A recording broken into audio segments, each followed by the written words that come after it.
Assalamualaikum warahmatullahi wabarakatuh.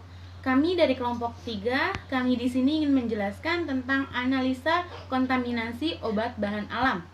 Saya sendiri di sini Oktarini sebagai moderator dan rekan-rekan saya Novianti sebagai pemateri, Nur Fadilah sebagai pemateri, Nurul Husnu sebagai pemateri, Olivia Rahmayudalita sebagai pemateri, Febiana Tri Handayani sebagai pemateri, dan Santi Setianingsih sebagai pemateri.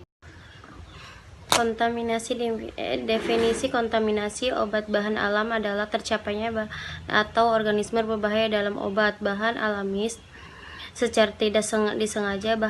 Bahan atau organisme berbahaya tersebut disebut kontaminan. Jenis kontaminan ada 3: kontaminan biologis, kontaminan kimia, kontaminan radioaktif. Kontaminan biologis adalah ketidakmurnian pada tanaman obat, sediaan dan produknya yang melibatkan organisme hidup.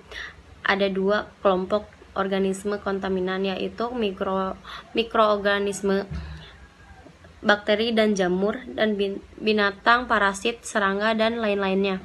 Kontaminan biologis misalnya kotoran tikus, cacing tanah juga berasal dari proses pasca panen, transportasi dan penyimpanan yang kurang baik. Selanjutnya, salah satu syarat tumbuhan mikroorganisme pada suatu bahan adalah keberadaan air. Dengan demikian, pengeringan yang baik bisa digunakan untuk mengurangi cemaran mikroorganisme pada produk herbal. Pengeringan daun pepperdew atau Tanacetum parthenium L. Scult beef dengan pemanasan kering dengan microwave bisa menurunkan cemaran mikrobiologisnya hingga 40%. Kandungan parthenolida mengalami penurunan 10% dengan pemanasan kering, tetapi tidak mengalami perubahan ketika dikeringkan dengan microwave. Di sini, alternatif lain untuk mengurangi cemaran mikroorganisme pada obat herbal adalah dengan menggunakan iradiasi gamma. Iradiasi gamma terhadap 10 sampel akar Polygonia multiflori yang terbukti tidak mengubah kandungan fenol total setelahnya. Aktivitas antioksidan dan penangkapan radikal bebas paling optimal diberikan oleh akar Polygonia multiflori yang diradiasi dengan dosis 5 kg.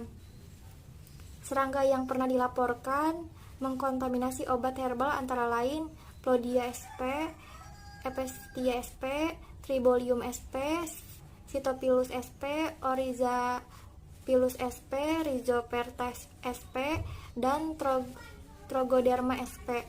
Untuk menghilangkan serangga bisa digunakan karbon dioksida, tetapi pengontrolan secara total diperlukan untuk melindungi obat herbal, seperti menyimpan obat herbal pada suhu lebih dari 25 derajat dan menjaga kebersihan di gudang, dan memastikan petugas gudang menjalankan panduan penyimpanan obat herbal yang baik.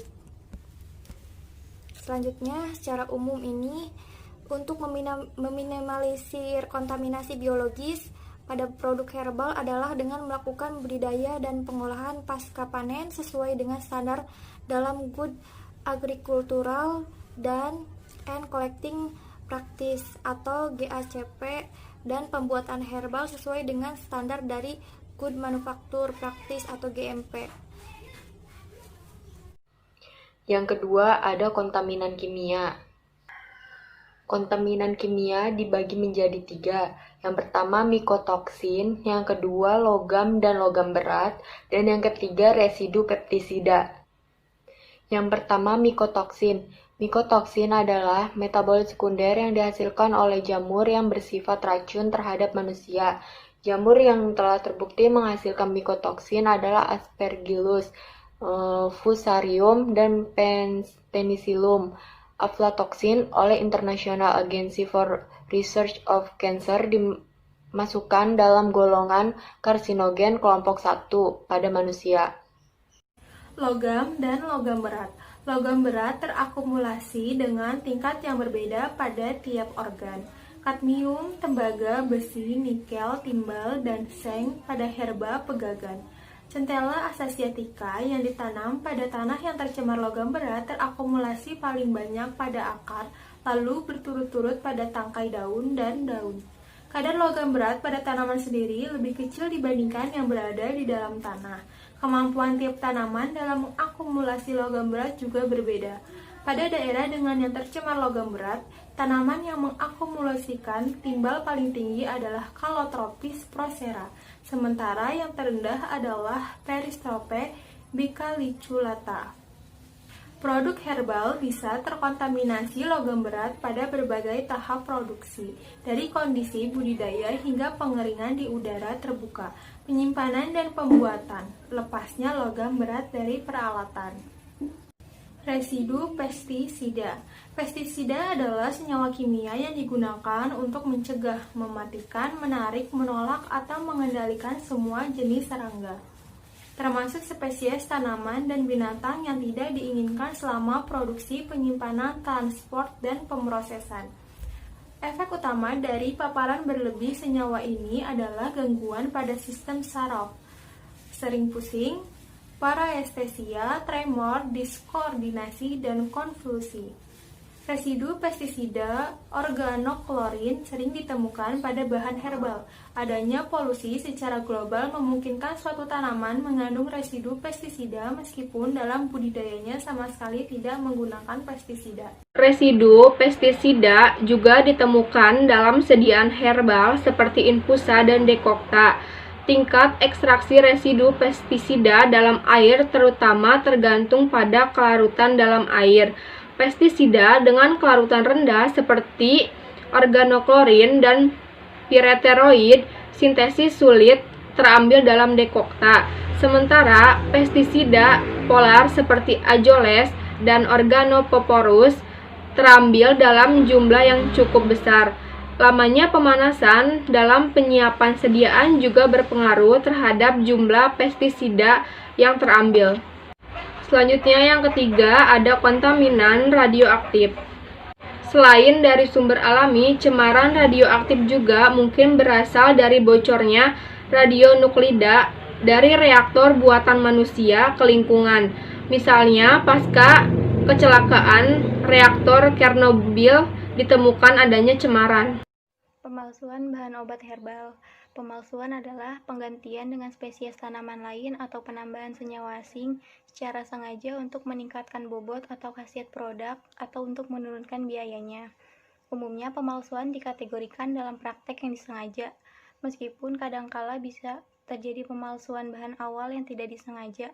Alasannya terjadinya pemalsuan yang tidak disengaja itu antara lain karena adanya perbedaan penyebutan nama spesies dalam dialek lokal, kurangnya pengetahuan tentang tanaman yang autentik, ketersediaan tanaman autentik, kesamaan morfologi dan atau aroma tanaman, pengumpulan bahan tanaman yang tidak teliti, dan alasan lain yang tidak diketahui.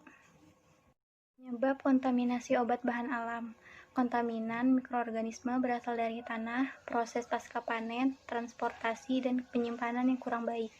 Yang kedua, obat bahan alam bisa terkontaminasi logam berat pada berbagai tahap produksi, kondisi budidaya hingga pengeringan di udara terbuka, penyimpanan dan pembuatan, lepasnya logam berat dari peralatan. Yang ketiga, tanaman obat juga rentan terhadap serangan serangga dan penyakit seperti tanaman lain, sehingga penggunaan pestisida mungkin bisa dilakukan. Yang keempat, selain dari sumber alami, cemaran radioaktif juga mungkin berasal dari bocornya radionuklida dan reaktor buatan manusia ke lingkungan. Penyakit yang ditimbulkan jika mengkonsumsi obat bahan alam yang terkontaminasi. Yang pertama, kontaminasi biologis, yaitu berupa mikroba, jamur, dan virus menyebabkan diare, kusta, dan disentri. Yang kedua, kontaminasi kimia, yaitu dapat menyebabkan kanker, gangguan sistem syaraf, kerusakan hati dan ginjal, bahkan kematian. Yang ketiga, kontaminasi radioaktif, yaitu dapat menimbulkan penyakit seperti daya tahan tubuh, imunitas menurun, kanker, bahkan kematian. Jadi kesimpulannya adalah penggunaan obat herbal masih merupakan pilihan pertama untuk mengatasi gejala sakit ringan di banyak negara. Hal ini menjadikan faktor keamanan dari obat herbal menjadi isu penting kesehatan masyarakat. Obat herbal aman digunakan selama kualitasnya baik. Untuk mendapatkan obat herbal yang berkualitas, penting untuk mengikuti prosedur sesuai dengan standar GACP dan GMP.